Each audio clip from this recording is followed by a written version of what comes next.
Hi guys! Nandito na naman tayo ulit sa ating day off every Sunday.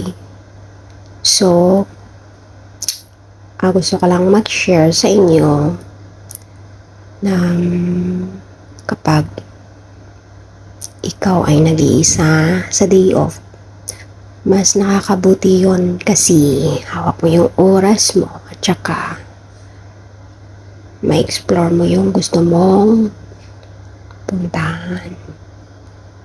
So, mag-enjoy ka sa sarili mo.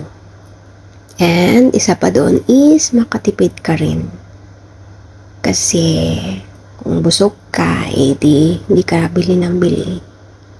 Kapag nag-iisa ka lang.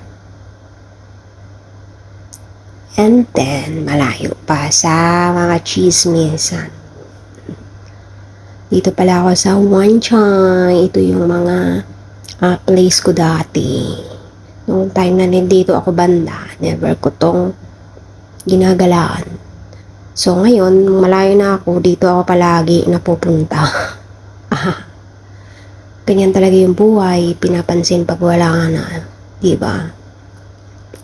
So just enjoy our lives kung anong meron, at saka ingat palagi tayo. Ingat.